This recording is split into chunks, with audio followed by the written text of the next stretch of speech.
Smaller group tonight. Okay.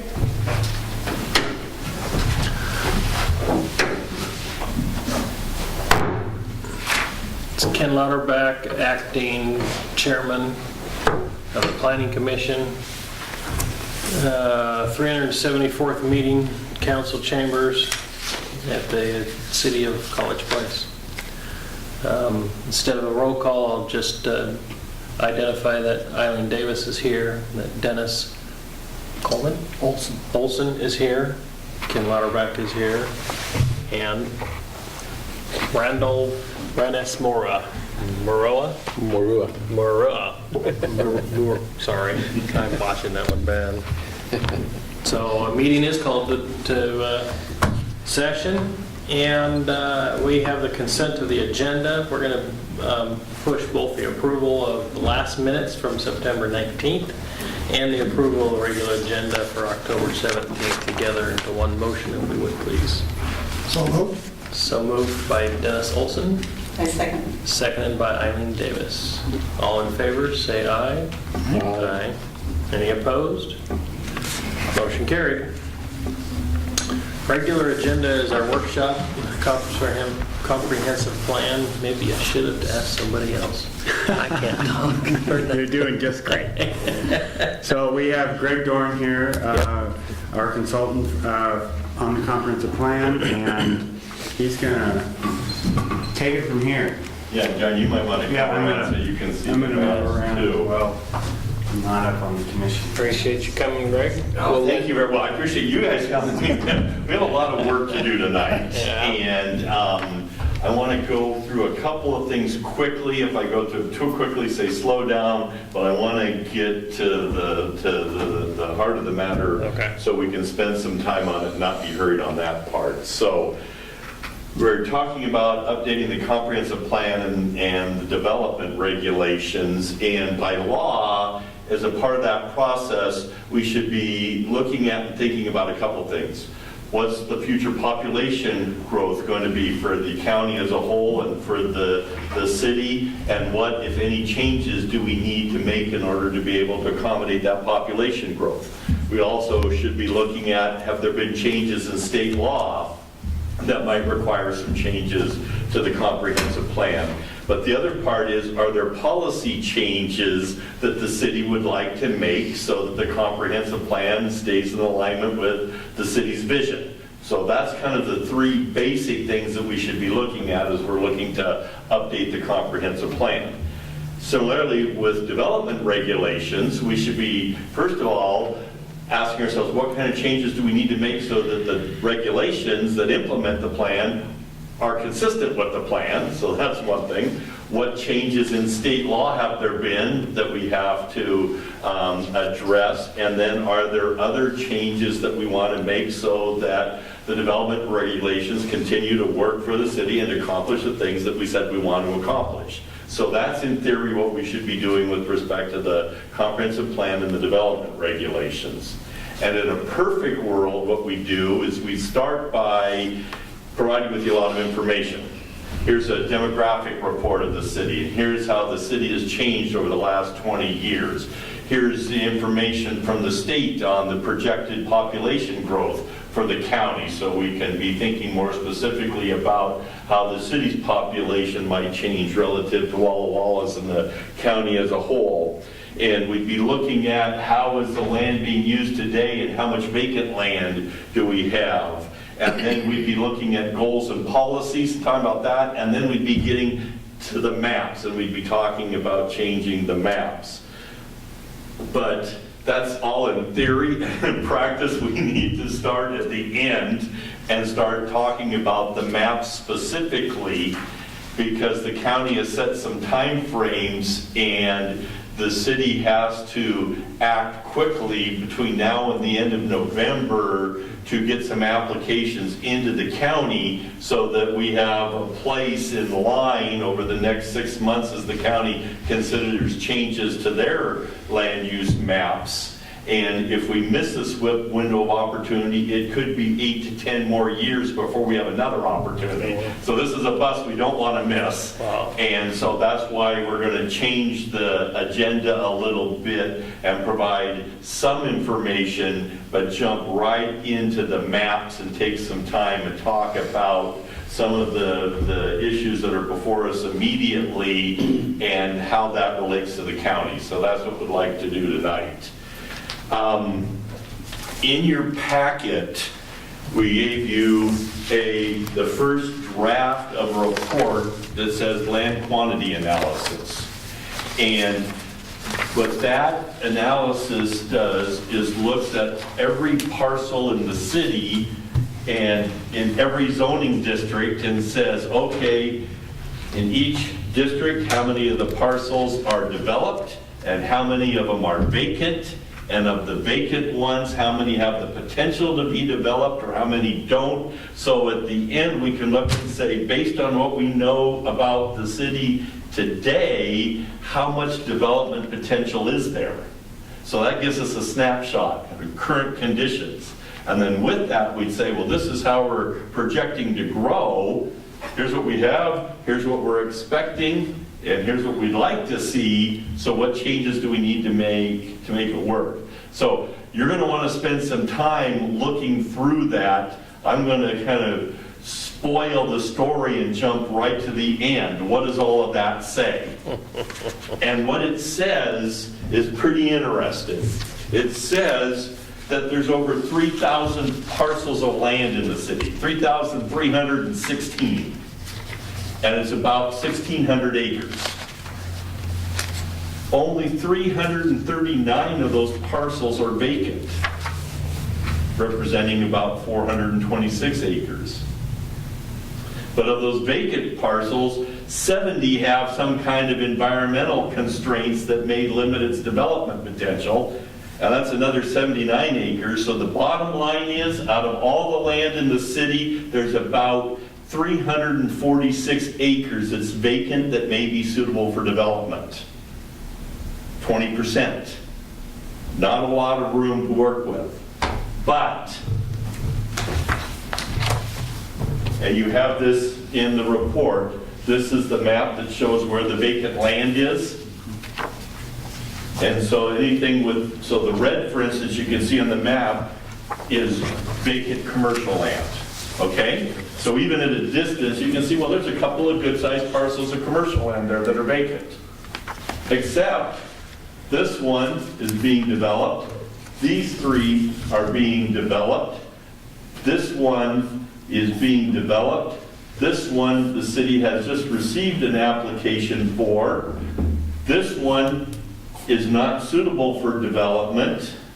This one may or may not be suitable for development.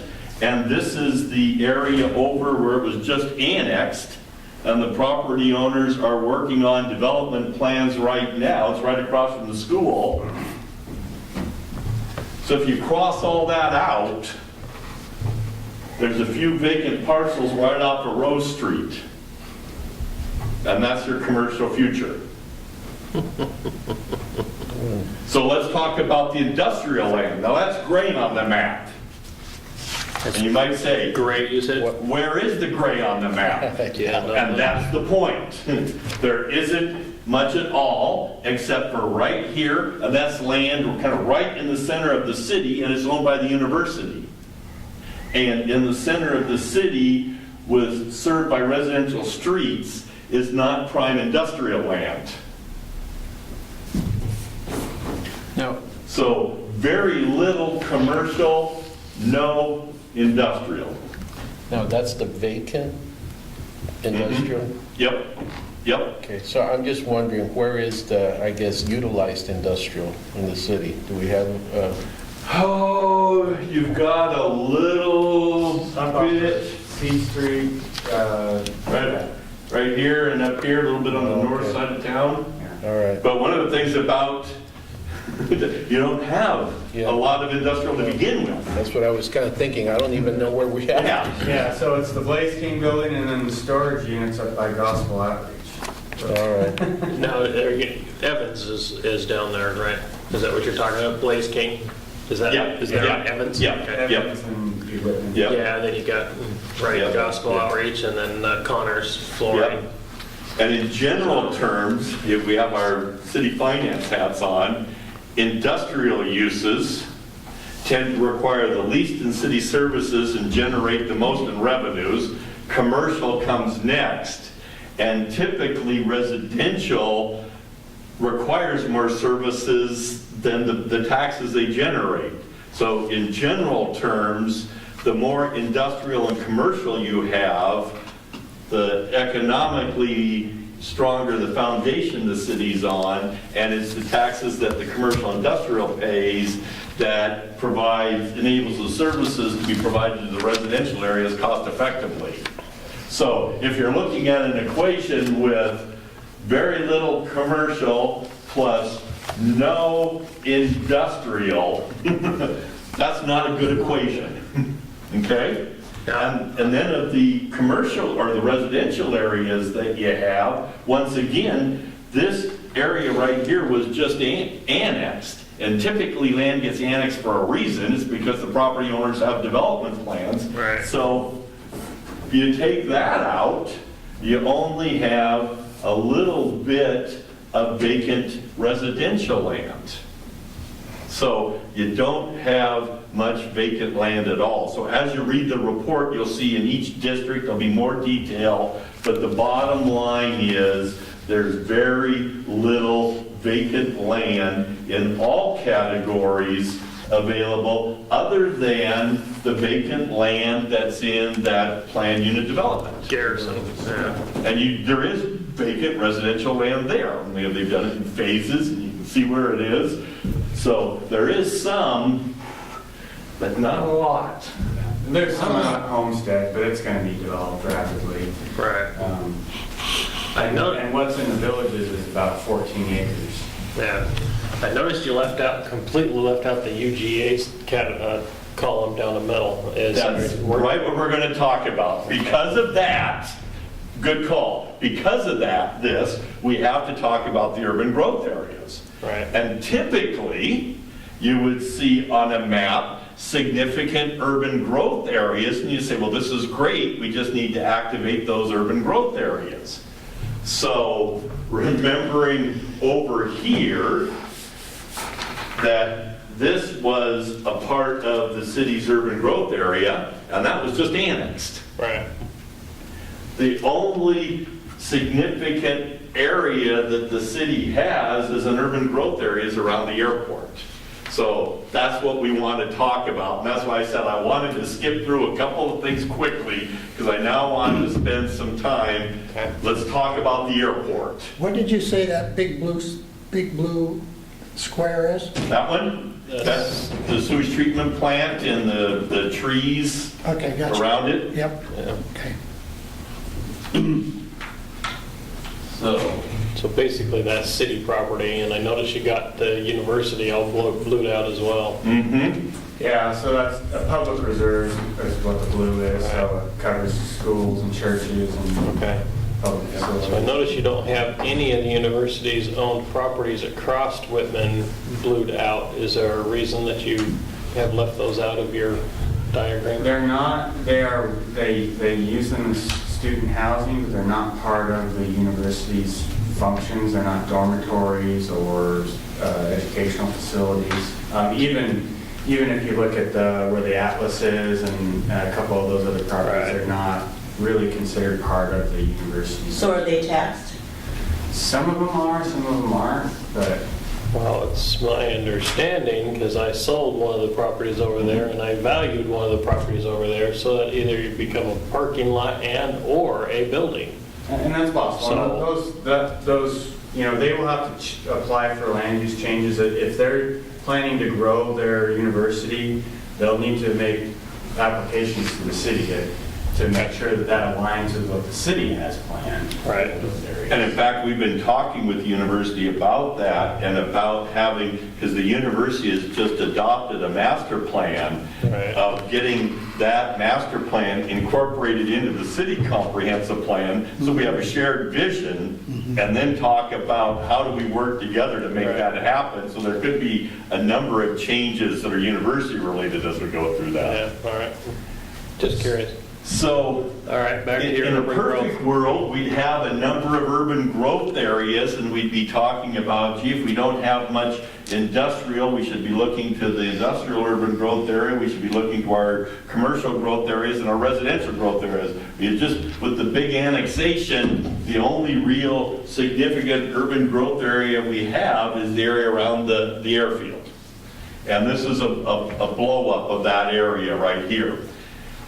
That area was all designated for industrial development. Yeah, exactly. And the problem with that is, come on in. Oh, The problem is, we've got the runway that goes right up to the edge of Whitman Drive. right. There is safety zones on both ends of the runway, which are no-build areas. There are areas along both sides that are either no-build or very, very low-profile building. Right. There is a wetland that goes through, the stream that goes through there. There is much of the area over in here is just wet and soggy. Perfect for a pond and a public park Yes, but not for development. for development, right. Plus, you've got some topography issues, you've got the storm drainage issues, and on top of all of that, Whitman Drive is a narrow road that goes through a residential area before it goes through the university campus. Right. Yes. So even though there's 234 acres there, the amount of land that's suitable for development for anything is limited. But around an airport, you really have to be careful about what uses you put there. Right. And because of and then you've got, it's downhill from the rest of the city from a water standpoint. That's okay, water flows downhill, but sewage doesn't. So you're looking at also having to pump sewage back up. And like I said before, we've also got this road issue of you have to go through a residential neighborhood to drive through the campus to go through the rest of town to get out to the roads. This is not a good site for industrial development. And so if that site isn't suitable for industrial development, in fact really isn't suitable for much of any development, then not only does the city have very little vacant land, the city doesn't really have anywhere to grow. So there are a few towns that have said around the state, we aren't going to grow anymore. But those are typically because they can't grow anymore. If you're familiar with Millwood in the Spokane area, Millwood can't grow because it's surrounded on all sides. There's nowhere to grow. So you don't have too many like that. The other part of it is, in every county, the county is supposed to get together with the cities and say, based on our projected growth, here's how we're going to allocate the growth, and so all of us are planning for it. And so if a city would say, we're not going to grow, you can grow, you're also probably going to get pushback from the other cities that says, you're not doing your fair share. But whether you're doing your fair share or not, the other question is, can a city afford not to grow? And we were talking today and heard that the town of Chelan has said, well, we don't want to grow. But they're not going to be able to sustain that unless they can, for instance, figure out a way to make their summer tourism activities year-round. Because you can't sustain a community and provide services only on a few months of activity that can be impacted by fires and other kind of things. So cities that don't grow have a real challenge on their hands. So if that's the vision and the community collectively says, we don't want to grow, and we can't grow, and you can convince others, you still have some challenges on your hands. So the where we're sitting right now is there is no clear path to growth. There's no urban growth area, and that's not going to change for the next 8 to 10 years. So that's why there's some urgency about let's get some applications in to the county and keep some options going, even if it means we have to go a little bit faster and a little bit out of sequence, because we just don't want to miss the opportunity. So How about the section south of the airport but north of the sewer pond? There's a whole section right there that you haven't said anything about at all. right, Yeah, right there. here. Yeah. There's topography issues when you get back in there. There's terrain. It starts, you can't really see it. It looks relatively flat, but it's actually pretty dramatic in there. But we're going to kind of talk about this area and why. Greg will get into it here in a little bit in terms of just serving this area with, because we talked about reuse, maybe reclassifying as the land use from the light industrial to maybe a residential, but there's lift station issues. The land is, our lift station's right here on the end of 4th Street, and it continues to slope away. And the more residential we put out here, even if we just, somebody figured out it was economically feasible to put in another lift station, we'll also be looking at another water tower out there just to meet our fire flow demands. Right. So you got to kind of weigh, does it make sense to dump a couple $1 million into a water tank out here when all kind of serves as a few rooftops? Maybe that resource would be better off down in this area. So that's what we want to talk to you about is Okay. as we kind of thought about it, we asked ourselves, well, where would growth logically occur? And when you have wall around you, you have limited options. My understanding is that you have some topography issues here, and you also are kind of moving away from the main transportation corridors over here. And so as we looked at it, we said the Highway 125 corridor would be, if we're thinking about commercial and industrial growth, it seems like instead of building roads to the area, you take commercial and industrial land uses to where the roads are. And so the first thought was, let's look along this corridor to the southeast. And one of the things that we noted was the city is going to be installing a well right here to provide a new source of water for the church.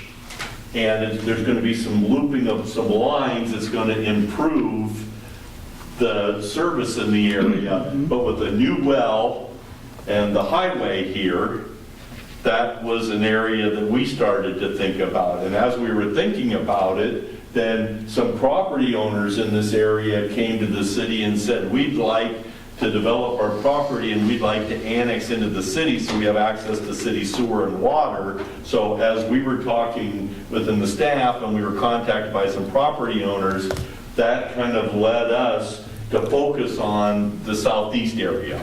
But where does the city of Walla Walla end there, through that part? That's South probably of the something we city. should get South on of our the- maps, but they take in this development off at Morrison. I forget the name of it, Wilshire, and there's some other streets in there. Valley Acres. Valley Acres. And then it goes back up to Morrison, Okay. essentially. Okay. Yeah. So as we go through this, just as you did a minute ago, if you think there are other areas that we should be thinking of besides our focus in this area, and we're going to talk more about this in a minute, but we've been focusing on this area right here because of the city's ability to provide services. And what the law says is where urban services exist or can reasonably be provided. And with the new well right here that reasonably provided, the city has the ability to provide sewer in this area, and with the road right here, that's where our attention was focused. Now, that seems not only logical, but in just about every other aspect except for emergency services. Because you have major choke point trying to get past that Walmart intersection on Highway 125. How is emergency services going to be handled in that situation? Well, our emergency services would be down College Avenue to this area. And possibly even down College Avenue and back up, depending on, where they need to go. So anything like that, any questions you got, I'm going to make note of them. Yeah. Because as you raise the question, others are going to raise the questions. And so we need to make sure there's an answer. And if there's a not, then we need to rethink what we're doing. Yeah, because the thing that what I was thinking mostly is how accessible to, because obviously the emergency services has the ability to change the lighting so that they can get through intersections. Does the state allow that across the state highway? As far as I know, we have the, I forget what it's called. Because that would help. Yeah, I mean, if they're able to flip a switch and make that intersection on 125 go the direction they need it to go, then Opticon. then there's not much of a conversation I there. don't know, Randall, if you had any experience with that, with working with, when you were city engineer at Walla Walla. No, I think that the city or the state allows it. I think all along 9th Avenue, which is a state highway, Walla Walla, that's there. Yeah. So we'll research that and report back. Okay. So we've got kind of two areas to think about: how to deal with this and the limitations that are there, Okay. and how to deal with this and the opportunities that are here. And to make things a little more challenging, the state hasn't given the county the population projections yet. So we don't know exactly what we're going to expect population-wise. We have a pretty good sense. But one of the things that in the kind of the world of growth management is that if you subtract an area, you can reapply it someplace else. And the standards are different than just arguing that you need to add. So one of the things we've been asking ourselves is, since this has limited development potential anyway, can we reapply it over here, which is a different standard than saying we just need a bigger urban growth area. Right. So there's notion of a no net increase. Now, if the population numbers say that we have to grow more than this, then we're going to have to really think about that. But we have, and I'll show you in a moment, if we reapply some of this, we can apply it here and still have a little left over. Right.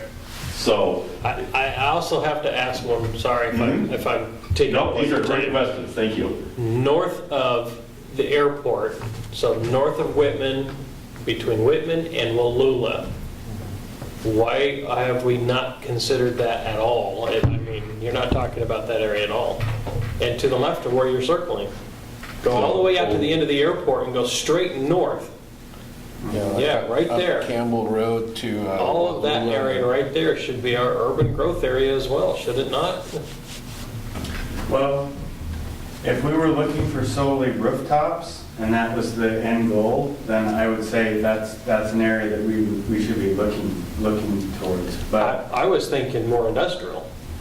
well, again, there's access issues for industrial in that area. Yeah, but Yeah, those, there's a rail line through there. Yeah. Pretty Could they go out Old Highway 12? yes, possibly. Yeah. you know, that is your access point. I mean, yes, down there at the end and you know, you would have to throw in some kind of a two-laner road or four-laner road at the very end, but man, it just seems to me that that's, Mill Creek. Where? yes, right. Should Mill fall, Creek's there, and then yeah, it should go just north of Wallula Road is Mill Creek. So that could be a possibility as well then. It just seems to me like you said, you got rail over there already there. You're not that. It would be a bit of a challenge for a while, maybe, to get to that one point to get up to Highway 12, but it just seems to me like it's the most Put in logical a place. roundabout there. Yeah. Yeah. Walla Walla's got more than we do. That's what, Yeah. We're gonna challenge them on roundabouts. So if there is a way, so here's the highway over here, and so Right. does old highway go over and connect at a point? Yeah, it does, almost right where you're even riding, as a matter of fact. But it also goes directly north from that spot too, because it hits the where Wallula. Actually, it's before that, isn't it? You back up Wallula ways.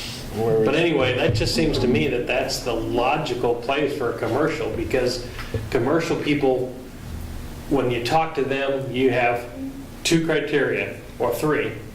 Airports, railroad, and highways. How close to those 3 am I? And they prefer to be by 2 of the 3. Mm-hmm. And obviously, you've got Martin Field would never be an industrial airport. But, so that only gives you 2 left. You've got a highway and you have a railway. So we got highway, airport, highway, and rail, and we have at least 2 of them here, and Nothing and over south. here, we only have 1. Right. Well, and technically, you don't even have that, because when you're talking industrial, you're talking a 4-lane interstate. Mm-hmm. So if you're trying to pull in a major corporation that's going to put a big facility here, let's say 200 employees to manufacture something, they need to get to the interstate. Mm-hmm. That's their number 1 priority, to the interstate or to a rail line. And they can go up the interstate to the airport. So there's, Exactly. They can go up to the interstate to the airport if that's what they need. So Or the there's- railway actually goes almost to the airport too. College Way connects to the highway, doesn't it? Goes up to the old highway. Yeah. Old highway, And right. so then the other one comes in right here, does it? Yeah, Here in- just past Campbell, I think, is where Okay. Lula.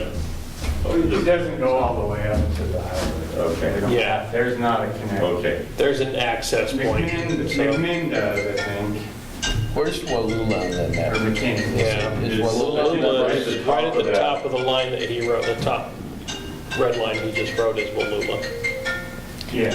Because I think it does make a lot of sense that some of that land along the highway and, Wallula area, I mean, that's vacant because agricultural now. Agricultural, yeah.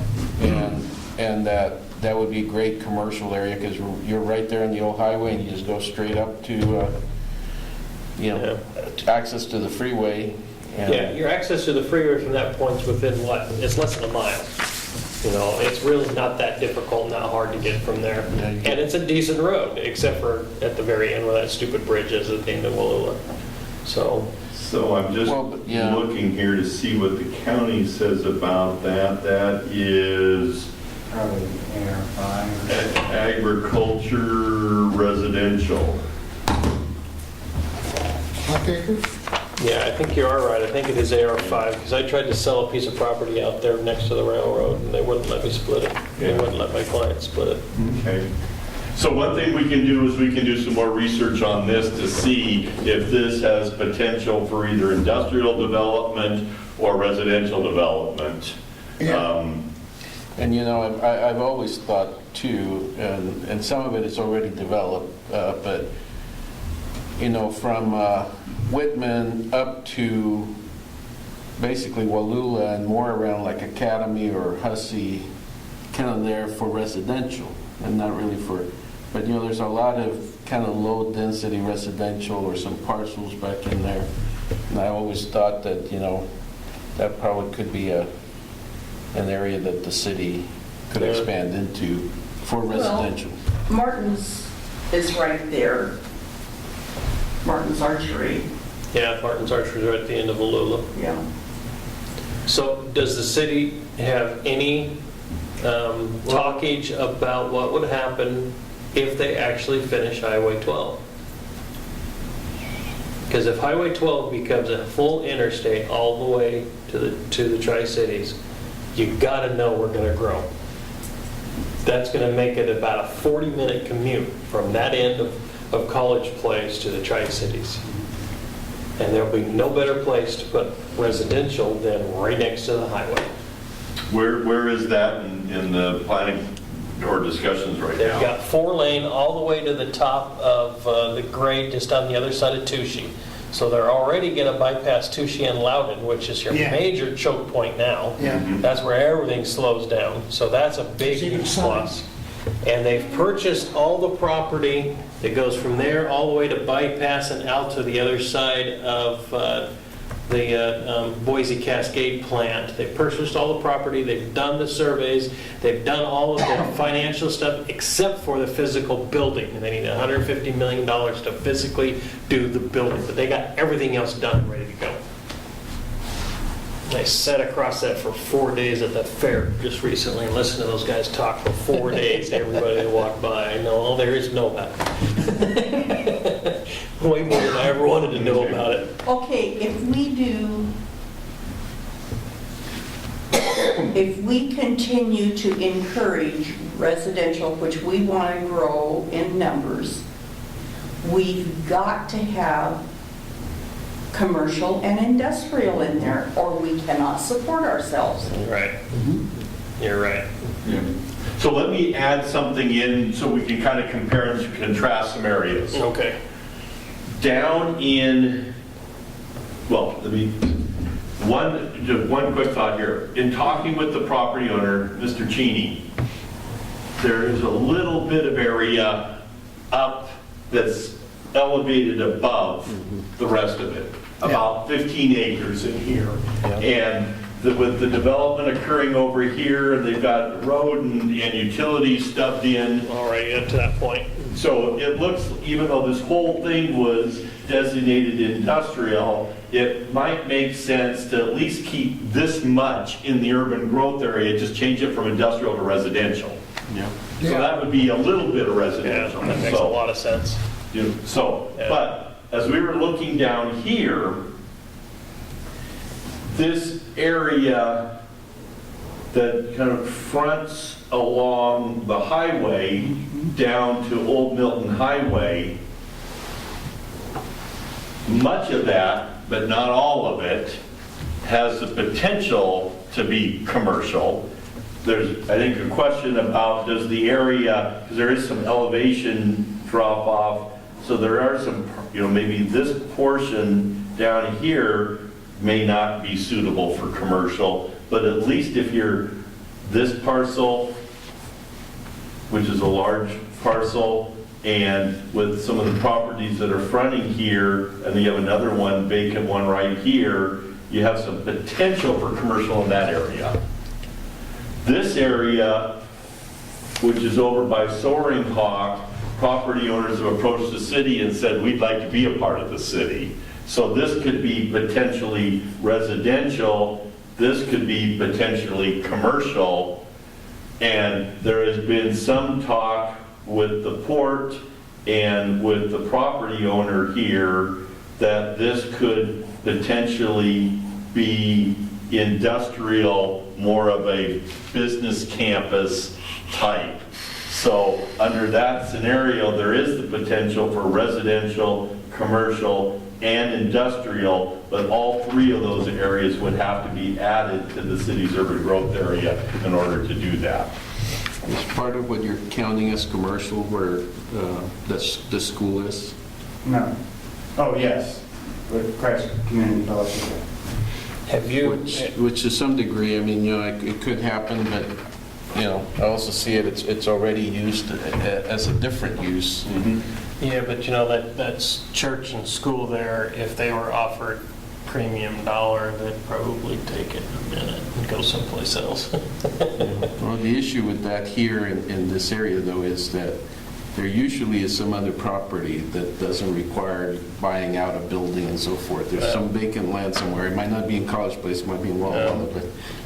Well, there's a church for sale on Wallula right now. That's right, yeah. So, but anyway, the only other thing that I was wondering is those Soaring Hawk folks, being a realtor, commercial going in right next door to $200,000 pieces of property tend to reduce their value.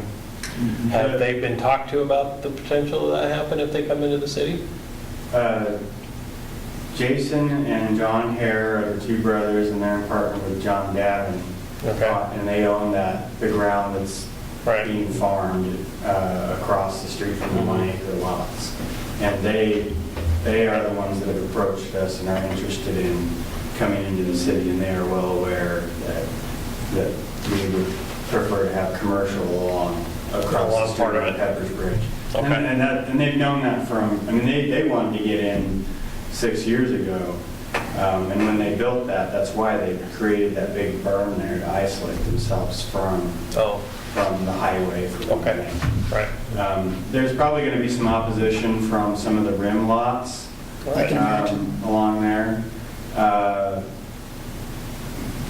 But we have to set ourselves up, if we're going to bring that area into our urban growth area, we have to set ourselves up to be able to progress that in another 8 years, possibly move, south of the creek. And so Right. it's either all or nothing in most of these cases. Right. So we did have and invited all the property owners in this area to a meeting last night. There's about 38 different property owners, and we maybe had 8 or 9, We probably had 10. There's probably about 15 people in this room. I mean, there were duplicates, Yeah. and couples and whatnot. But So we have had some discussion. There's a couple of larger property owners, the Hare brothers, and then what's this one right here? the Arbeenies, they're interested. It's in a trust, and that's the big chunk that is really pretty much right across the street from College Avenue, where the intersection would be. Oh, okay. And they're very interested. And there's been some discussion with Bob Rupert here. Maybe yes, maybe no, interested. And we've had some discussions. If he was interested, that would be, a potential application. If he says, I'm kind of interested, but not now, then maybe there's some, ways we could build it in and say, not today, but in the future, the city envisions that to kind of let everybody know. But it's really kind of, there's two parts, is the property owner interested, and then does it make sense from the city's standpoint? And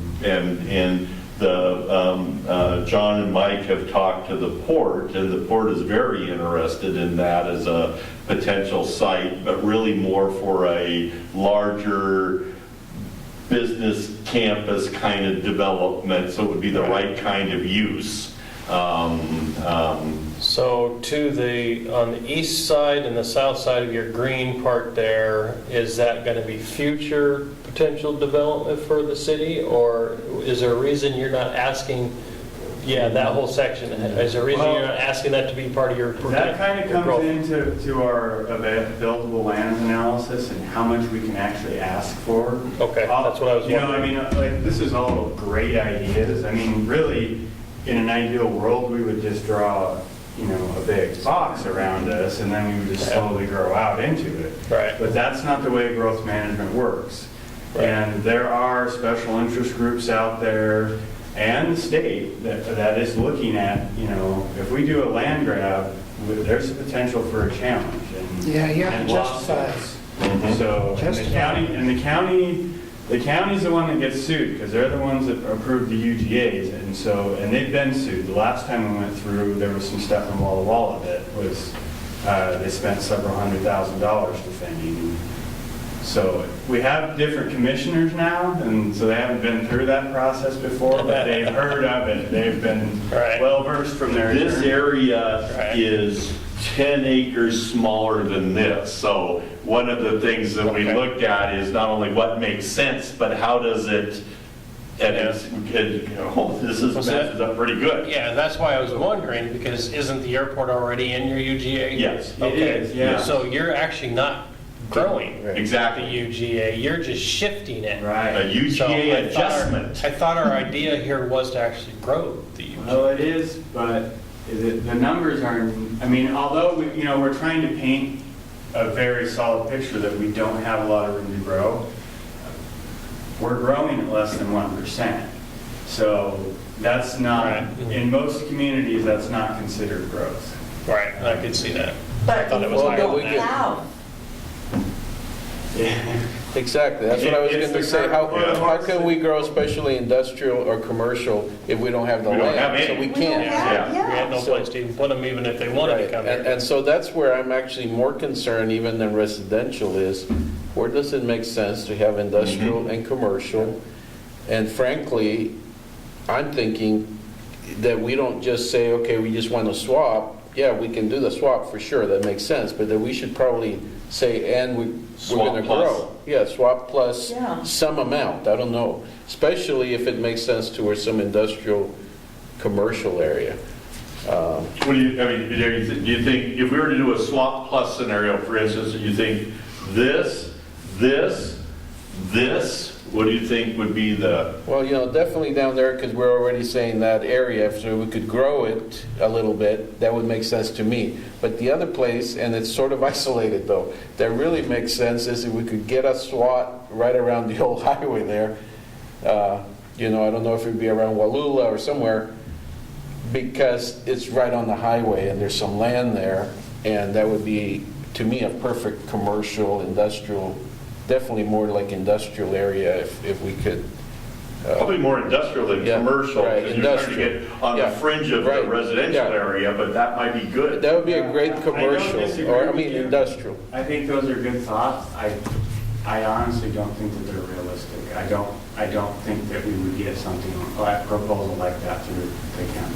Does- I don't think we could just. What do you think, John, what do you think the arguments that the county would make is? Well, especially if we're talking about pulling, if we still pull out of the Martin Airfield area, because there's no point in having that Right. area, GA, because Mhm. of their flight patterns.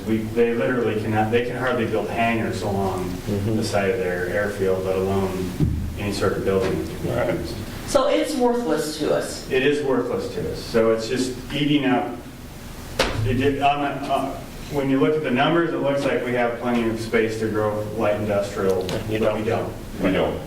It's so- important to the community as an airfield, but it's not valuable to the city for industrial development. So now you take that out, now we're isolated, we're not even connected to our city limits anymore. Right. And why, and this is out of the subject a little bit, but why is that? How come all that area between Wallula and Whitman is not part of our city already? How come that is? I don't Well, know. let's see, okay, the Italians Yeah. looked up here. Yeah. They hate the Edmonds, because they're Catholic, and, I mean, I'm joking, but. You're probably closer to reality than Really, the joke. seriously. Yes. Well, strategically, because I've thought about this before, I think that it would behoove us as a city to go into that area. Not only that, because there's also some water districts up there. And as a city, I think, if we annex, we can probably somehow incorporate those water districts into the city Yeah. water supply. That's another issue, Yeah. which I was going to bring up a little earlier, is water service. This is not in our water service area, I don't believe. This Oh, area yes. is. Or sewer service. Or sewer service. Yeah, you'd have to have Well, everything new over there, wouldn't you? The ability to serve is different. That's a whole nother factor, and that's one of the reasons why this is not, especially since we can't use one hardly. Right. Why would we put infrastructure up? John, one thing I'm thinking is that as we look at that area, if we can find ways to overcome those barriers, that would be great. If we can't find answers to them, there still might be a benefit at least to say something like, in the future, the city should continue to explore the feasibility of establishing an industrial area along with access to Old Highway 12. So at a minimum, we might want to do something to stake it out, because one industrial park still isn't an industrial base for the town. It's one industrial park. And I wonder, do we, knowing that it would be kind of separate, do we try and even do a little area that's adjoining to kind of start moving to getting connected to Well, the yeah, area? I could see us, maybe going north of this and working our way over. Yeah. North of Campbell. Right. Up Campbell and then west. This piece here, it's in the flight crash zone, so I mean, that's why this piece is really undeveloped. But you might be able to get something on the end of that. I don't know if you can see what I'm pointing to. Oh, I'm sorry, I'm in the way. Well, I'm just even wondering, if we go somehow kind of up and maybe start going like, Wallula towards Campbell or something, just to kind of start, plot a little bit of land, a little bit of gerrymandering maybe, but trying to start getting towards. So getting sewer up into this area is problematic. We brought this piece into our city a few years ago, but our sewer stops just south of the tracks, and it's practically sticking out of the ground. So as we move north, we lose some elevation, and we end up with sewer issues again. Where's Cucini's? They're on Blade Lock. Okay. I thought all of Cucini's that in the was city. College Place. I had no idea. No, they're all on septic systems, and most of it's in our water district. Yeah, So at some point, I mean, I know the challenges, I'm an engineer, I know the challenges, but I'll also say that engineering-wise, it's doable. It's just, again, what is growing and how much money, is it worth it? Is it worth it to do a lift station? Well, right, and I'm certain that someday it is worth it. But if it's some development will occur kind of like Homestead, where if there's some land up there that all of a sudden somebody says, hey, I'm going to put 150 homes, then it'd be worth, the developer would build a lift station. True, but you got to look at the proximity to the existing city when Homestead developed. Right. It's right there. Your big vacant lands are really far away. Providing services to these properties in here, for one thing, they're going to be hell bent to take our services. It's just, Are there no big parcels, 20 acres or something out there, closer to the city? Closer, I haven't looked recently, but like if we go up Hussey or anywhere like that, Campbell, or they're not big empty parcels? Not really. Not really? Up All there right. off of Wallula, most of them are, there was a huge, in 2000 when they first got real strong, the county did on GMA and said they weren't going to have any 1 acre or half acre lots anymore. This is when all this happened up there, all those little cul-de-sacs. It was massive applications to the county for these little subdivisions. Yeah. So it sounds like we should at least investigate the feasibility of that and whether it's something can be done in the short run or the long run. You have to figure out how to connect, figure out how significant the sewer water challenges, but the notion of getting access to some larger parcels that have a way of getting to Highway 12. Yeah, the new Highway 12. May have some kind of long-range benefits to the city, is like one of the things I'm hearing out of this discussion. Well, there's all kinds of little subdivisions up here. How do they keep from getting tainted water? Well, they have a water, there's a water district Oh, up there's there, a or water maybe a couple of them. Yeah, there's So- 2 of them for sure. That's how they do the half acre lots with the septic and the domestic water system. Right, because they don't have a bunch of wells, it's all. So John, do you I'm know? even on Blaylock on 3rd Street. How I didn't realize does, that. the city of Walla Walla feel about moving out further, about expanding? And do they want to expand in that direction? That's a good question. I'm just saying that as a fight. Where's their UGA at? Right now, they are actually, so they have, most of their UGA expansions were going south of town, so 3rd and Langdon area. And they're actually pulling out of some of those areas. They're retracting some of their UGAs and reallocating. They're doing a little bit of movement north of the highway. Not a lot, but they're looking at some changes up there. And those all have to be approved by the county commissioners as well. they're not making any, they're kind of blocked by where their sewer system is, their wastewater. If they start moving further west, now they're going downhill from that. So they either have to build another one or they have to build lift stations and pump it back up. So, we have similar obstacles. We're, in some areas. And there would be a need for lift stations in this area to get back up here. We do have a line, we provide service to the labor camp that's south of us, and they force it up over the hill in this area. And we do need to talk about one more thing along those lines. So there's one other factor here that we haven't talked about, which is this area has been annexed to the city, and with the sense that there would be commercial along College, then a band of multifamily, and then a fair amount of single family. But the school district has been negotiating to acquire this parcel right here for purposes of building a new junior high school.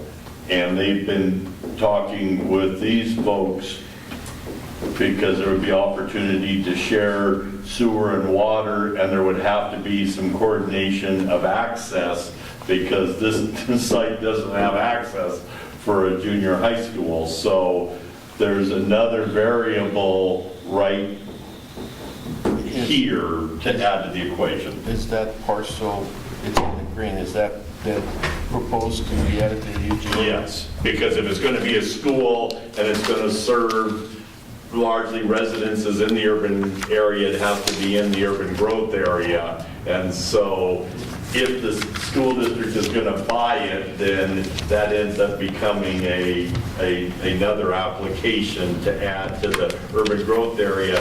But that would not, the city's argument would be that shouldn't limit our ability for commercial or industrial or even residential. That's an essential public facility. That's what has to be done to serve the other areas. So that shouldn't reduce anything else. Yeah, that's what I was going to say. Why add it to our amount if we know already it's going to be for basically set aside for a school? And that's why we've been calling it an essential public facility adjustment.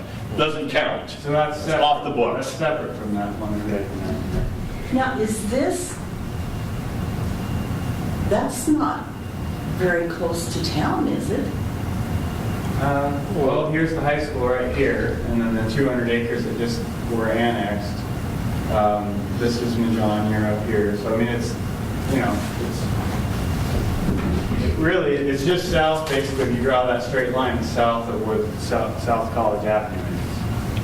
So is it kind of like around, what is it, Bustle? Or? Yeah. You can drive down in there. There's a private road. I think it's called Teal Road. Oh, yeah. Take you down there. Oh, okay. Off of Tamara, off of Majon. So another area that I'm wondering, when you come out College Avenue to the highway, there's that little kind of like side road that you can just immediately take a right, and there's some somewhat larger parcels in there. Is that in the city or not? No. And is that an area that we could think about as far as some commercial or? There's, I think you could probably bring in these pieces here. I mean, you could bring it all in. There's huge topography issues in here in terms of, I'm just speaking in terms of the actual further subdivision down. It's problematic. There's a winery back up in here. Just got sold. So down here at Old Milton, if you remember, there's that big retaining wall, and it goes up from that. So it's pretty high up in there. So there's not a huge amount of. But there's two parcels right here, and they are up, and they might logically be added or might help with some of the access options. It's just going to be a challenge to get a road back to the junior high school there. I just can't imagine the school being back there. It just doesn't seem convenient. But the issue though too is that if not there, where, right? They were looking for a lot, certain size. Yeah. And that's about all I could come up with. They'll have to come up with some sort of road network that, And they're gonna have to figure out a way to get connected to sewer and water. Yeah, please come up and look at the maps as we're talking, because it's hard for you to look across the room to see. I was thinking one day that this might not be such a bad place for a school.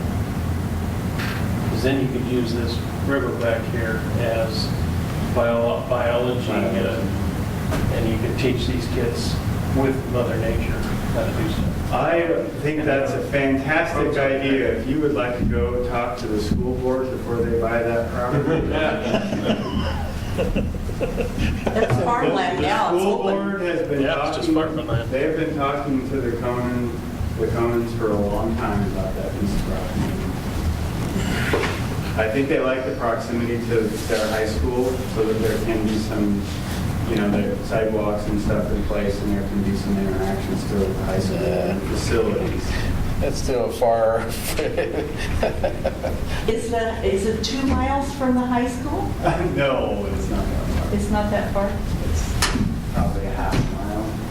Let's see, there's 1,000 feet, It might be a mile, actually. so there's 1,000, 2,000, 3,000, half mile, Three-quarters of a mile. three-quarters of a mile. Yeah. It'd be shorter if there was a road through here, but Yeah. they're gonna have to figure out something in that area. Well, when the city Well, if brings it's gonna- Costco in and puts them right there, then there'll definitely be a road put in there. Well, there'll definitely be a road if they're going to develop that. There's also, we need Yeah, yeah, yeah. we need a park down on this side of town somewhere, and there's a possibility for a nice park along the creek in this area, which could also have some ball fields that we can partner with the school district on developing to meet their. That's not going to make us any money. We've got to have money. Yeah, you gotta have money, but you also have to have great education facilities to attract businesses and. Well, the education Yeah. is right, but we've got to have commercial. Yeah, that's what I see that we're really lacking, and maybe it's preaching to the choir, but with the school upgrades that we've been doing, and I mean, I think as a community, we've done some investments that we're more attractive now than we were, let's say, 10 years ago. And, but we don't have the land. If I wanted to come and do some little manufacturing facility and employ 20 people, it's like, where am I going to do it? I can't. You're not going to do it in College Place. Right. Well, I think historically, this has been a bedroom community Right. for Walla Walla, and we're gonna have to figure out if We you have want to to hold our continue own being a money. bedroom community, or do you want to be a real city? Right. So what we, Yep, and just a second, and that's a great summary of the discussion we're just having. We're at that crossroads right now of talking about over the next 10 to 20 years, is it going to be a bedroom community, is it going to be more of a full-service community? And these things are exactly, will determine which path. Bedroom communities do not make money for themselves. Right, That's true. very seldom, if ever. There's only a couple exceptions in the state. There's only a couple of places that have such high-value residential and that they don't need commercial and industrial, and that the residents aren't asking much in the way of services. City of Sammamish, for instance, is an example, but only because they have such high residential values. There's very, very few other places in the state that can, they have zero industrial land, and they only have little pockets of commercial, and it's just grocery stores and fast food places. Everything else is residential. But when your residential properties and there's no houses below $500,000 and everything is higher than that, you can kind of get by. Yeah. Yeah. But We're not that way. nobody else is. And that's We're not something- even collecting off the students from the university. I mean, Yep. we need some little businesses to get some revenue. Right, so I think, my opinion is, as a community, we either say, let's forget it, let's not grow anymore, in the sense that we can barely make it now, but if we keep growing and it's residential, like we kind of have been because we don't have the other land, we can't afford to keep, supporting additional residential. Right. We can't afford the fire and the police.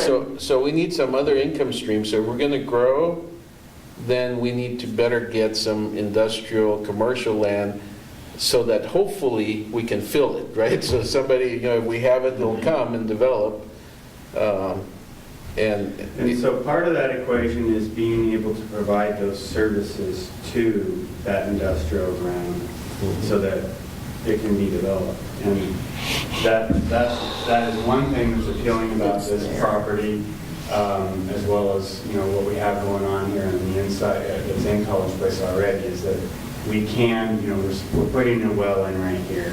That's going to happen. We're looping the existing system we have here down Pepper's Bridge and across and to the under the highway and tying in with College Avenue. We're oversizing the line in anticipation of future growth to the south. We have the Port of Walla Walla is interested in this property and developing it with the property owner. They would partner with us on, we've gotten verbals that they would partner with us on water and sewer extensions down to that and figuring out, how we would lift that sewer up and get it up to our treatment plant. This is a great idea, but is it what we should be focusing on right now? Or is it in the next 8 years when we've accomplished this or gotten the ball rolling on this and now we need to start looking at, where else are we going to start growing? It's possible we may start to look at the rest of this corridor down here and because what's happening is Oregon is developing their water and sewer systems along the route, the highway route. And so we're going to be facing direct competition on the commercial level primarily with, the possibility that maybe a Costco might locate down there and other businesses, and maybe Walmart might decide that that's the place that they need to go rather than remodel in another 5 years. So highway corridors, commercial's not logical up here.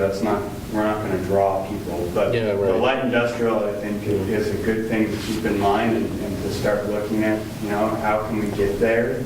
I went through a few years ago, we looked at, the county opened up to evaluate our urban growth areas and see if there was a need for an expansion. And we tried to bring in the Soaring Hawk property. We tried to clean up some of the boundaries along here. It really wasn't much that we were asking for, and we got denied. So, from the county that you got denied. So one idea here, so Soaring Hawk, it's already basically developed as residential in the county. Why do we bring it in? Just leave it as oh no, there's 50, 60 some acres in here that's undeveloped. Only the rim lots, there's 10 lots along the creek. Mm-hmm. And just very north of the creek. Okay. Yeah, they're on the bluff, and then their properties drop off to Yellow Hawk Creek. So it's all the land going back behind there. Yeah. So that would be residential. Yes. So So this would be we're back- residential, this would be commercial down to probably where we kind of drew this red line in. This would tie in with the residential because there's like an 8-plex at the corner there at the highway and Old Milton, and then some single-family homes. And then this would be the light industrial. And if we keep going east on Old Milton Highway, some of those parcels right there, is that possibility for industrial, or how is that? I think Bob Ripper owns this property here. Bob Ruper's one of the owners of Pepperbridge Winery. He owns Okay. pretty much, there's like 400 acres. Okay, I think, yeah, now that you mention the name, I think I know who he is. Bob Ruper's associated with Nelson Irrigation, and Yeah, he also owns that parcel on he Myra owns this piece up Yeah. here, and he has some ownership in in the villages, yeah. in the villages. And he's very hesitant to even, he tried to do get a 5-acre zone, because this is a 10-acre zone right now. The last time, I don't know, probably 5 or 6 years ago, we tried to do a rezone, land use change to 5 acres, and the neighbors came unglued. And he's hesitant to go through that again on this piece. So along those lines, in our talking with the county has said, instead of asking for this all as one, ask for it as separate applications. So there's an advantage and a disadvantage to that. And the advantage is if you lose a part, you still have some of it, but you also, it could be some problems. Where thought is that we would ask for all the residential area as one request, the commercial area as one request, and the industrial area as one request. But that industrial only works if this residential gets approved, because otherwise it's not contiguous, and we lose it. So there's two things that could happen. Rupert could say, I'm not ready, and there's no industrial, or we could lose this, and there's no industrial. And even if we got that, it's only 60 acres for the entire town. So there's going to have to be, at some point in time, looking for additional industry. So if not here or here, up there or somewhere. But the way this is, the initial discussions with the county is they would view this is request number 1 with an A and a B, this request number 2 with an A, B, C, and then this would be a separate request off by itself because it doesn't So count. technically, the county could say, yeah, you can take off the airport and not give us any of the other stuff. Yep. I mean, that's... So what if we don't want the airport? Well, then, Well, it's not, the good news is it's not in the city limits now, it's in the urban growth area, so it doesn't have to become a part of the city, but it is on paper taking up a valuable area that you don't get to really use. It's like saying, well, we have all this development potential, but it's all wetlands and you can't use it. So the approval process that the county goes through, we put this application, is it public input Yeah. and... So the county staff will evaluate the applications.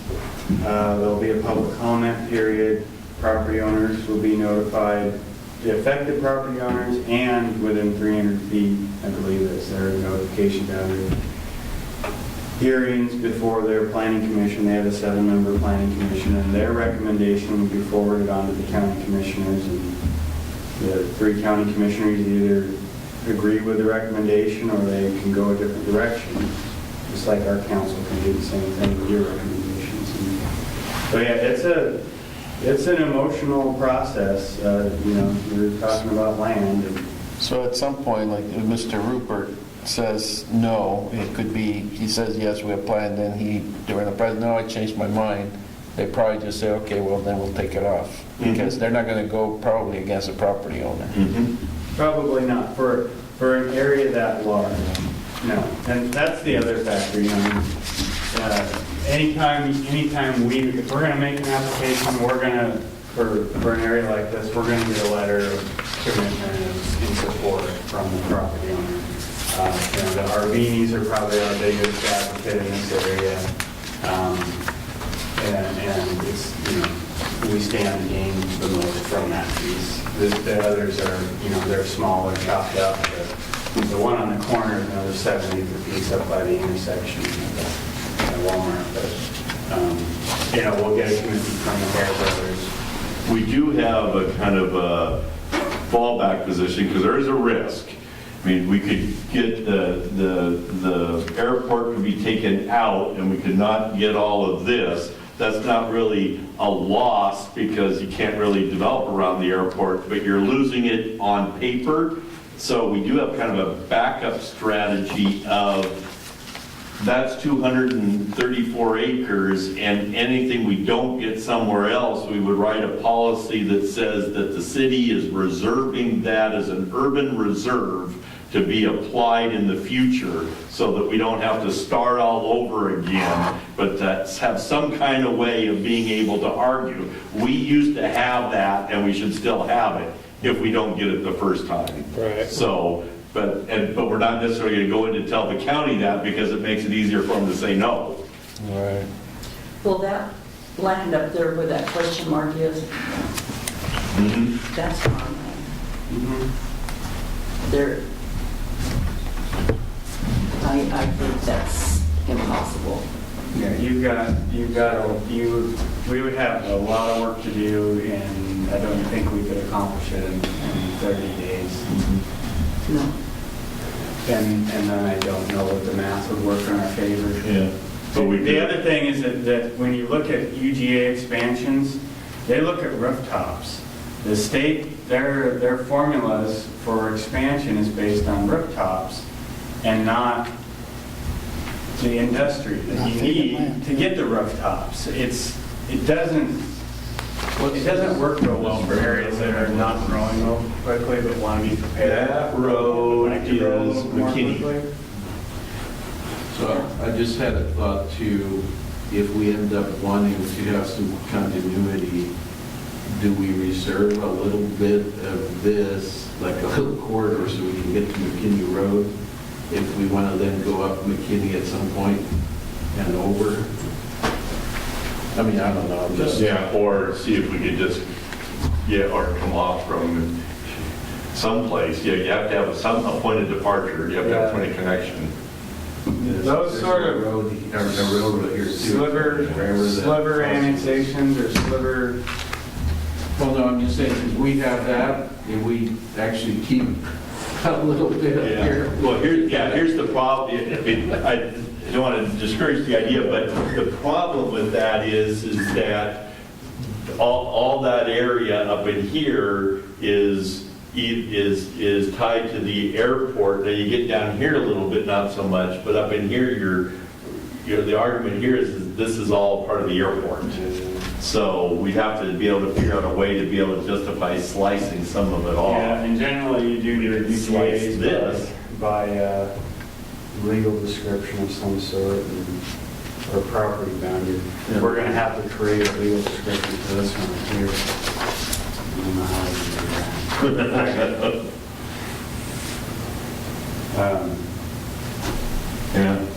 I mean, if we want to go this direction someday, I think the logical would be to bring this piece in, work, and maybe just go up Campbell, up to Wallula and work our way over. But Yeah, so I was just sitting there thinking the exact same thing. I think that is going to be your most logical way of getting into that area. But I think it's something that a lot of thought is going to have to go into, and some engineering analysis to see how feasible it is, and then getting property owners on board. It's probably a next round. But we could put a policy in that says something like, in consultation with the property owners and service providers, explore the feasibility of extending the city's urban growth area for industrial development in that area, and stake that out, and then start to work on it and start to figure out how to do it. What it's going to take. So I don't know how, the zoning out there, but one of the things I was surprised to see is over there by Frenchtown, that we have that trailer sales place now. So I just kind of wondering if the county has some vision for what the old highway is going to be. Is it more, more business as opposed to?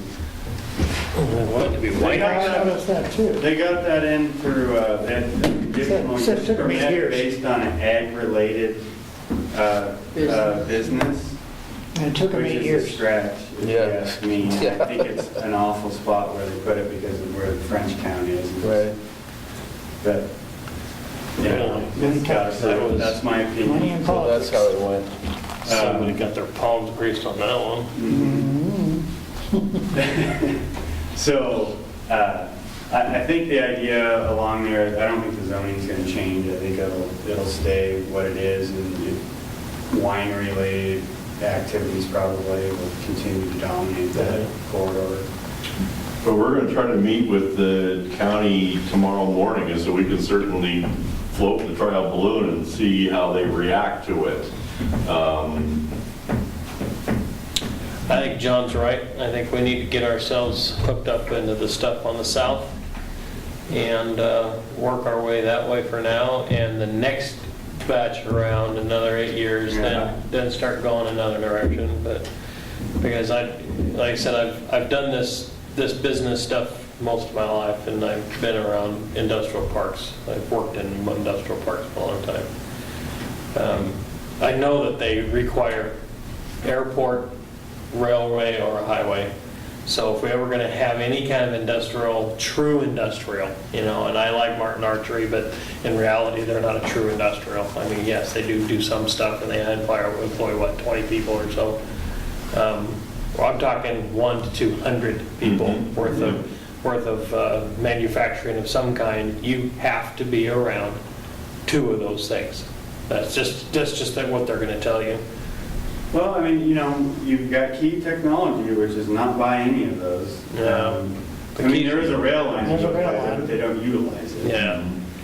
Key's kind of an unusual type of product, though. So and an unusual company, but and in you can say pretty much the same thing with no, actually Nelson Irrigation is both by the airport and by the highway. So, but that's why people around the airport do so well, because you got the highway right there and you got the airport right there. So industrial people like that, and Eileen's totally right. Without an industrial part of our community in the next 20 years, we might be rolling up the sidewalks and going away. Well, the college, it's great to have that college here because it's beautiful and it brings people here. But we've got to get money from those people. Well, and the city administrator is actually in conversations with them. They call it PILT, payment in lieu of taxes. And actually, Whitman is paying the city of Walla Walla for, services that they get, like police and, fire protection and those sort of things, and probably some other, other stuff. Some road, their campus, there's a lot of roads that go through their campus. So there may be some possibility for help there, but you're right. It's one of the things that makes College Place unique, where other communities have a downtown, you have a university campus. And the university campus arguably is beautiful compared to a lot of downtowns. But on the other hand, downtowns tend to be the most valuable real estate and generate the most revenues. And so where other communities, there have the downtown, that's also where the revenue is being generated, and your downtown is where no revenue is being generated. So you get the good news of it looks beautiful, but it doesn't generate any revenues. So the question is now, how do you come up with a strategy to come up with revenues if it's not going to be in your downtown? And as we've been talking here, it's either going to be along the commercial, along the highway, or finding ways of getting industrial and building an industrial base in a community that doesn't have an industrial base right now. See, and the way I see it is that I don't foresee some big, huge company that's going to employ 100 people probably coming in. Could happen, but it's probably going to be the smaller, I'm going to employ 10 people and maybe I'll grow to 20. But I still need a place to be. Haven't you seen our video for Amazon? I don't think they're as visionary as that. I think they're going to go to a big city and not a little one. Although my argument is that all these big companies should look to smaller cities because Seattle can't grow anymore. Well, But- even a but- motel. We should have a motel near that university. Oh, so anytime. So this weekend coming up, and I don't know why they do this, but it's Parents Weekend at this university, and it's also like Parents Weekend at Whitman. And we have some friends coming, and they called us because there's no hotel room available. And it happens over and over. There's no hotel room Greg's available. sleeping in his car. There used to be a He wanted to motel sleep in my here. basement. I said, no. There used to be a motel just a block from the school on the north side. What was it called? Yeah, it's a apartment Yeah, complex but now. Is the there an apartment university now? owns it now. Yeah, Right, I know University owns because it now, right? They buy up my everything wife and around the I stayed university. there one time, I remember that. But anyway, yeah, So that's the only motel we've ever had. So one of the things, and I don't know how I mean, again, there's a lot of process and the county needs to approve and all that, but to me is, we need to have the land for people to be able to come and do something here. Yeah. The university is also an asset. Maybe it hasn't been thought of that way, but, we see in other places, and they're bigger universities, like in Austin, Texas, or in the I forgot what they call it, Triangle up in North Carolina, where there's 3 universities, and there's a lot of development has occurred, like high tech and whatever, because the university's there and the researchers and whatever. Well, something smaller could happen here. I mean, they have a great engineering department, they have business school, they have other stuff at smaller scale, but if we were able to somehow imagine it, I guess, or start providing something so that maybe somebody says, hey, I could have some support if I put my business there of having some consultants sort of right there, or of collaborating, or Yeah. That property just on the other side, north of the airport, I mean, who knows? You might be able to get Boeing to come in with something, because he's right. I mean, I've heard because I have family that have worked at Boeing for decades, that university, all the university's aeronautical engineering students get put to the top of the list. They go to Boeing. If they apply at Boeing, they move them right to the top of the list, because they think so highly of the university. And he's right. Those kinds of reputations need to be utilized in our community for commercial.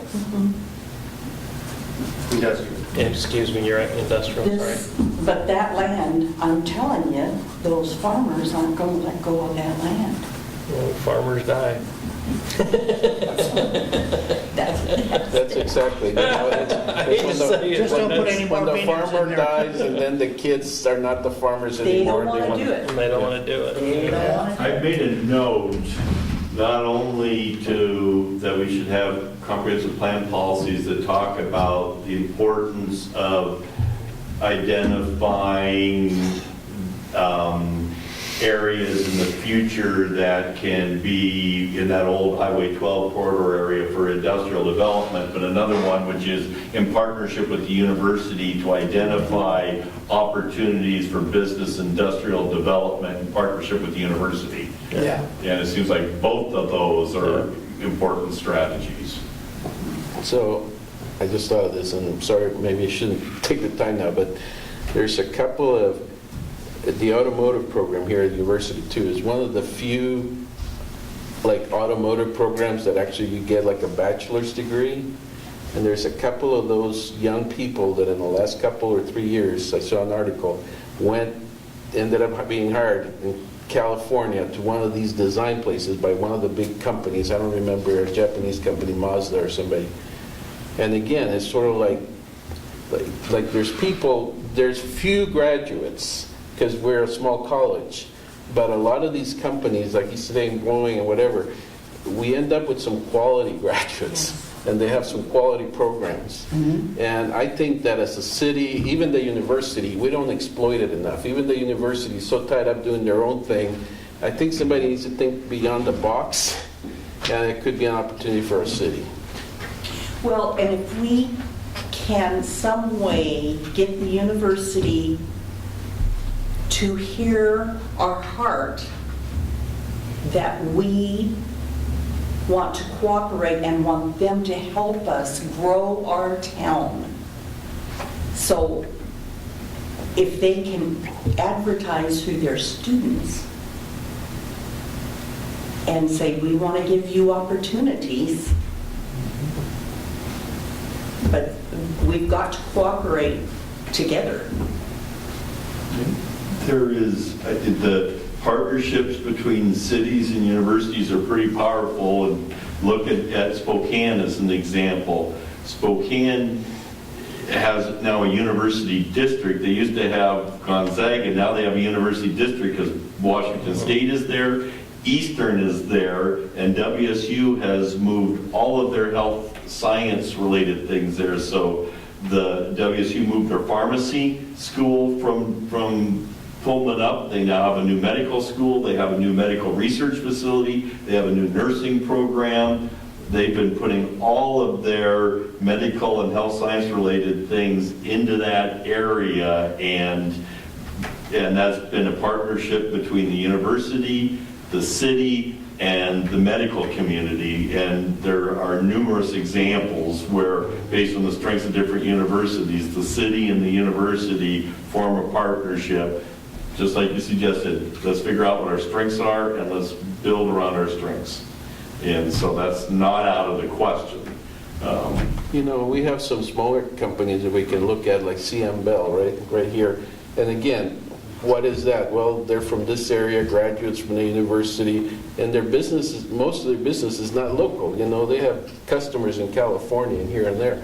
Basically, it's like an advertising, pseudo-advertising publicity company. But the same sort of thing, you know, again, if somehow people can encourage those sort of things for people to build these little companies, you know, in the city. You never know. Yeah. So just as a practical matter, we have to take this to the city council in November to be able to get authorization to submit the application, because it has to be to the county by 4 p.m. November 30th. So from where we sit today, we don't have a lot of time. And so one of the questions is, based on what you've heard tonight, have you heard enough that you would feel comfortable in recommending to us to proceed with the applications with at least 3 caveats, or 2 caveats, one being that we come up with and develop a plan and a strategy to look for industrial opportunities, as we discussed in that Highway 12 corridor, and that we explore business development strategies with the university. With those 2 caveats, have you heard enough that you would feel comfortable in saying to us, continue to push on? I like what I see. How does everybody else feel? Yeah, we've Would you like to see an official motion on this, or does it matter? I would prefer to have a motion, yeah. Okay. So I like what I see also, except that, you know, maybe it's not realistic. I would even go further to say, okay, how about the parcels right next to it down there, or, you know, not just a swap, but let's even like try and say we need even more. But, you know, again, it's probably not realistic. But if we can even do it as, like you said, just some sort of statement that the city's looking at this for the future, kind of put it out there that it's already in the planning stages. Well, I know Bob Ripper owns, you know, everything south of Old Mountain, basically from this line down.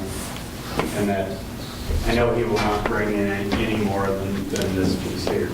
But Is that the Bobby? that's one of the Winery? wineries out there, yeah. One of them, Pepper Ridge. Pepper Ridge and, Bobby. Is there any, that's more wineries if we keep going down the highway on that side, isn't it? If we just keep going south? if we keep going south, there's wineries on the west side of the highway. Almaby is in this area right here, and then Pepper Ridge is over here, and then there's a bunch of other ones that are not associated with.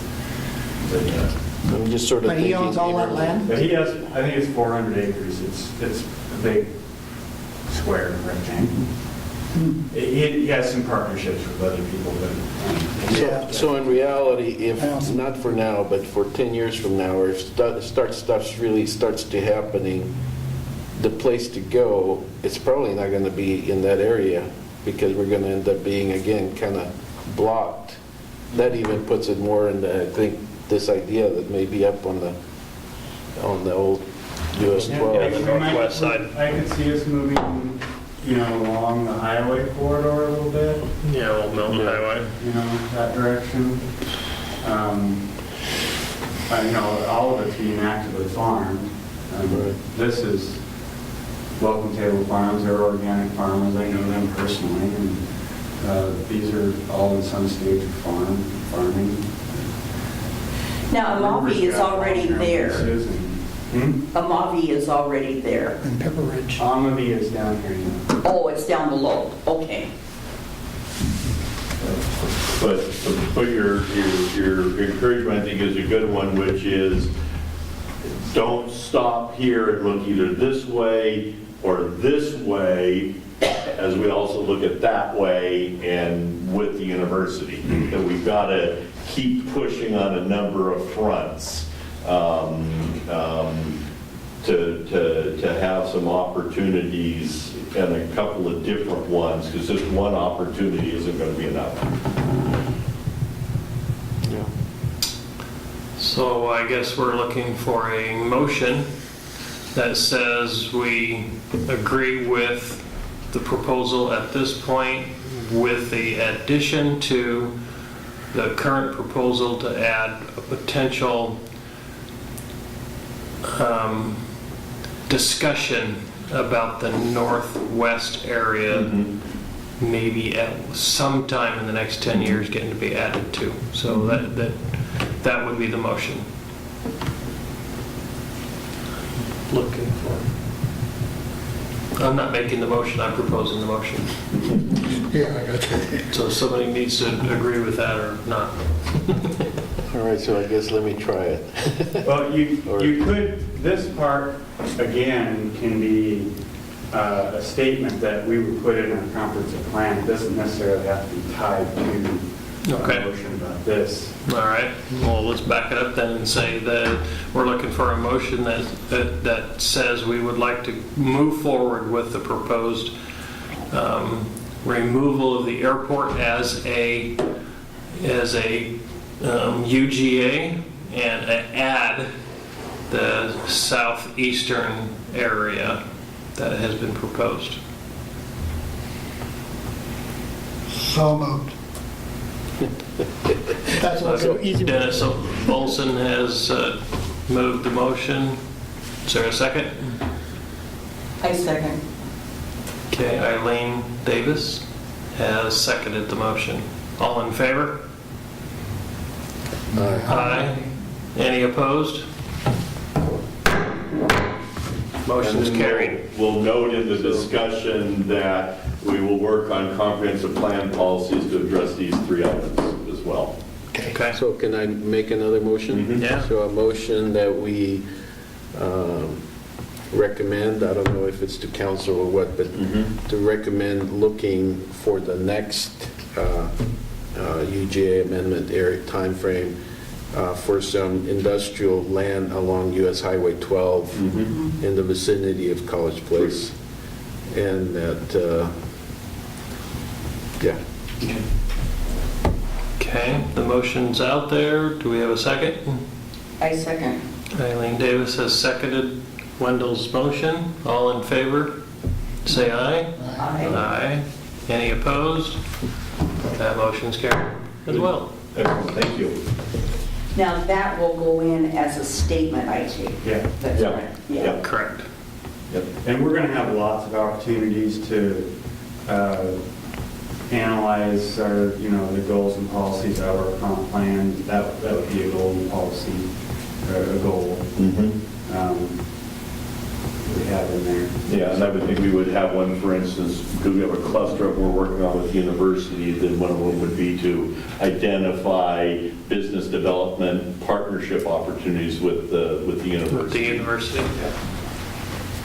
So just a curiosity question, that little piece up on the bluff next to the homestead, that was the airport, that can be developed, since it's already in the UGA, if we don't take it out, then what does it take for it to be developed? We would have to annex it?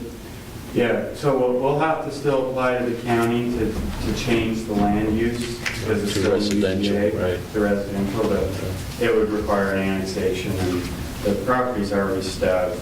No, I know, because I've seen it. I was just thinking, if that was ready to go, probably Hayden Homes would buy it tomorrow because it's just so ready to go.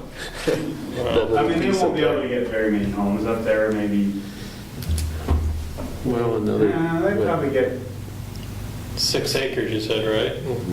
it's 14 or 15 acres. Maybe. But there's the 15 bluff, so acres? you got, you have Yeah. deeper lots and setbacks from the bluff. but Yeah, you're still looking You at probably 30 to get 40 homes. 40 homes. Yeah, that's. Yeah. I just hate to say it, folks, and I've said it once before, I'm going to say it again. Hayden Homes is not our friend. I'm sorry, but their quality is horrible. You're on record right now. But I know that, and I'm saying it, and I don't care who knows it. I'm telling you, Hayden Homes is a mediocre company, and we need to try and find other people to give us a much better quality, because those homes in 30 years are not going to be there. They don't have the ability to withstand the time, period. That's from an old carpenter who's worked many times on 10-year-old Hayden homes, let alone 30-year-old Hayden homes. All right, well, we have one more thing on the agenda if we're ready to move on. Yep. And it's just mainly, really, it's kind of just a report back on the developments, the design standards along College Avenue. So we have the final version. It was presented to the city council last month in September.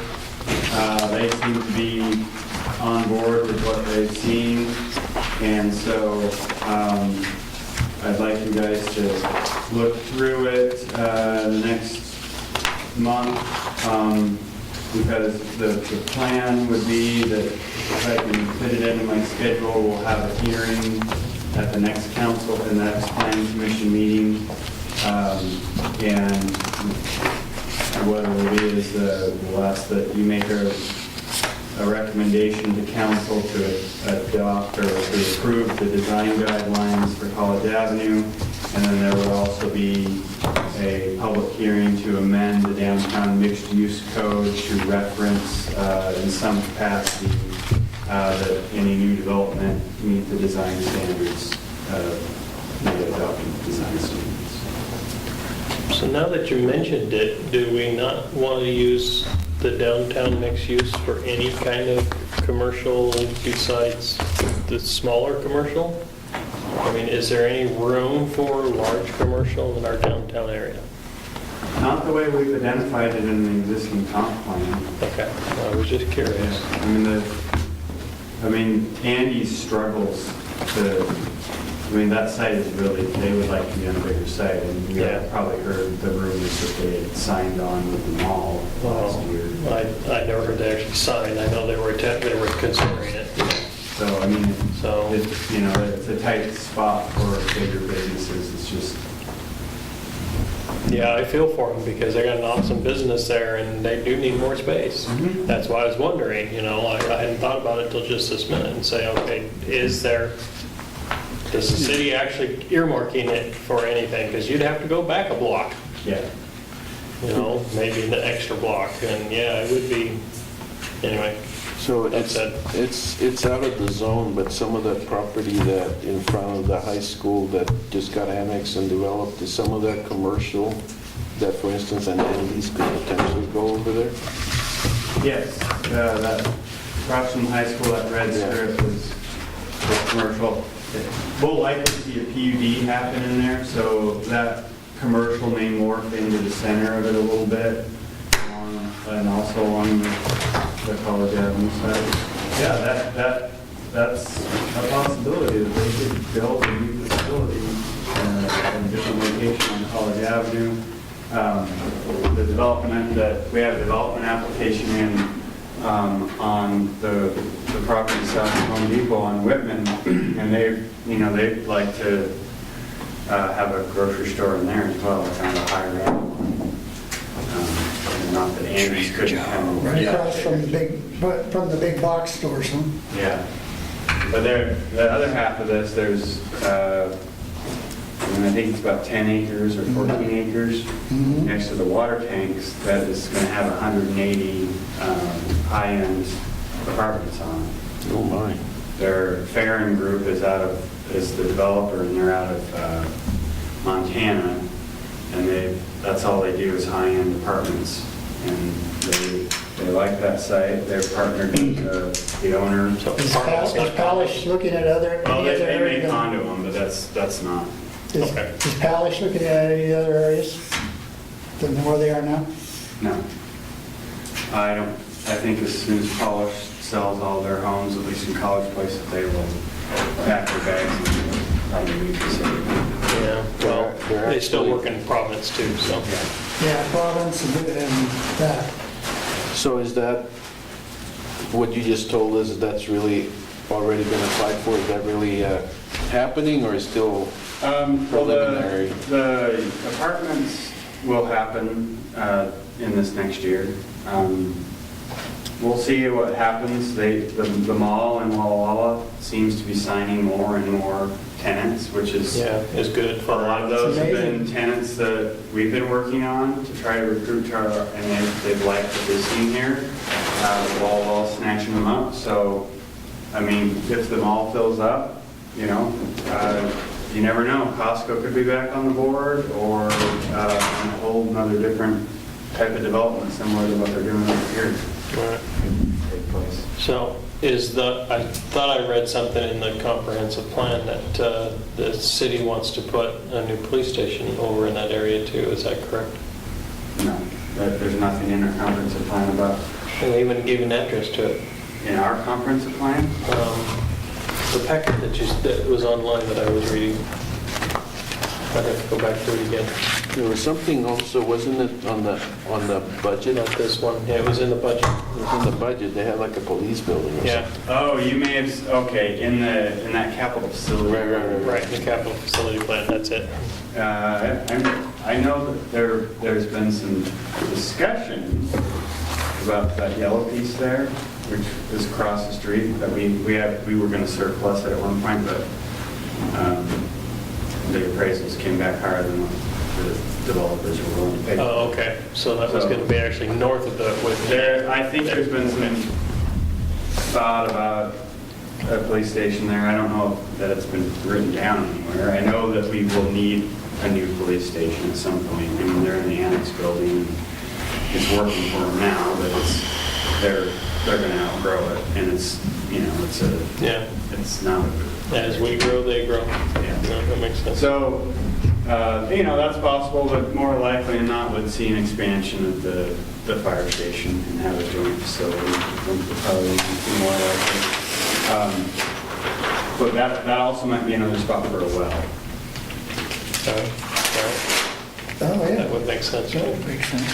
So, to go back to the capital facility plan that you saw, that won't come back to you. I've talked with Mike about that, and it's more extensive than what the planning commission needs to get involved in. And actually, I thought it was funny that you pointed out that we should buy a used dump truck, because that's what they did, that's what they're doing right now. And a used dump truck refurbished is around $75,000 to $80,000. Yeah. Depends on what year it is. They are going for a bigger dump truck, and lightly used, but still have some refurbishing.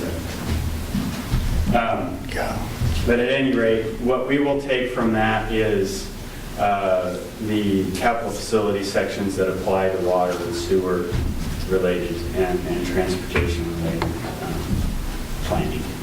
Okay. So. I'll ignore the rest then. Anyhow, that's all. All right. Any So- other business that anybody wants to talk about? Well, I was going to ask, when is the November meeting scheduled for? Oops, sorry. That is, That was not an official bang. Okay. That was an accidental bang. Unofficial bang. it's on the 21st. Which Of is what? Thanksgiving week. Yep. Oh, is it? And so I'm Okay. just wondering if we can discuss changing the meeting date, or, maybe there will be a quorum, I don't know, but I know that we have some things that you want us, probably with the comp plan, to be able to maybe do some official action. Will we have it, will we be asking anything about? We got to, not sure, depends on what happens with the, this, but I mean, we might be able to get by with not having the meeting. I mean, I don't know. So, my vision is that from the way I'm processing it is that you've made a recommendation to council that the staff move forward with the applications that you saw, those areas. And so, we will take that to council the first meeting in November to get their Which is the to get 14th. their blessing to apply for the applications. And then at that point, we put the applications together. We could bring a draft application to you, but I don't know that there would really be. They could say, take it back to the planning commission, or they could say, go forward. So, I mean, there could be. My sense is that they're going to tell us to move forward. Yeah, because if you come back to us, you're not going to get there in time. So we do, we're going to run into the same thing in December. Yeah, so that was part of what I brought it up, because I know I'm not going to be here Well, then the next meeting. December, it's on the 19th, and so Christmas is a week away on Monday. So, I try to take a couple weeks in December, but if I'm going to move forward with the design standards, we would want to try to stay on track for the 23rd. I guess I can do a poll with everybody to see if we're going to be able to have a forum. We also want to talk about goals and policies. So it would be tough to miss 2 meetings. Have at least one.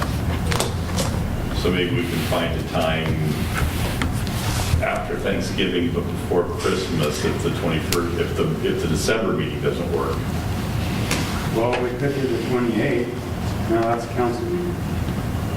We could do it on Monday. Then that's right after Thanksgiving weekend, which is not good. And maybe just do some polling or something. Can we do it the week before whatever the 21st is for That's next month? the Tuesday, the 14th, which is the council meeting. Can we do it the 13th or the If you 15th? do it the 13th, I would be fine with the 13th. What's your schedule? Let's see here. Well, I was also going to say, what about the 5th? That's a Tuesday. Does the council meet 2nd and 4th? December? So you're saying skip? My calendar. I prefer not to skip November for some other things we have going on, but we could skip it for the comp plan related stuff. Yeah. So what date were you wondering about? The November date? The date? Well, we had talked about the meeting on the 7th. Yeah. If we needed to have a special meeting. Yeah. And that would work. The November 7th would work. So you think you could be prepared to have some draft goals and policies? Yes. Good. Yep. What's the 7th look like for everybody? It's 3 weeks from tonight. It worked. Yeah, that's 2 weeks from No, 3. 3. It works for me. I don't know about everybody else. It works for me. Okay. Well, I'll send out an email. Before. Yeah, it might not be so hot. But I don't know for sure.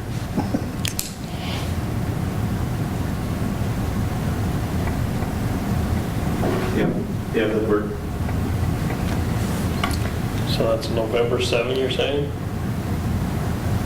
Is that what you said? The only problem with that is that if, I won't be able to get, with some of the other stuff I got going on, I won't be able to move forward with the design regs and do a hearing at that point.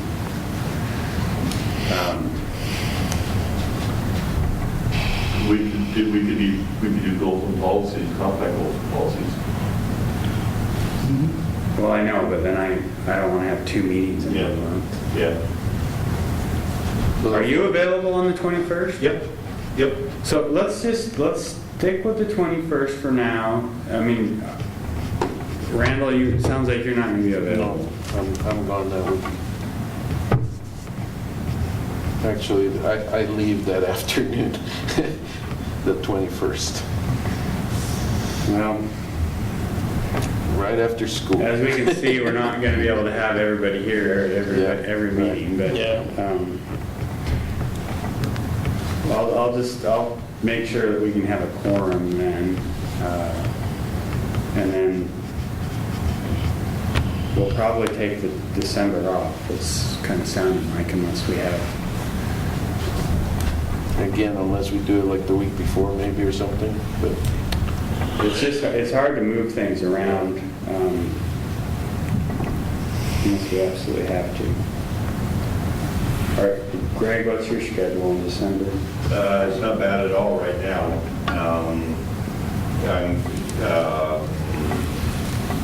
Let's see.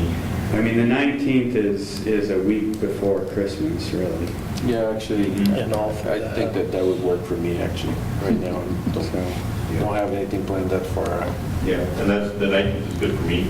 Let's just stick with our standard schedule. I will send out an email just to poll everybody and find out what their schedules are like for the next coming months. Okay. Perfect. Okay. So the 374th meeting of the Planning Commission is officially closed.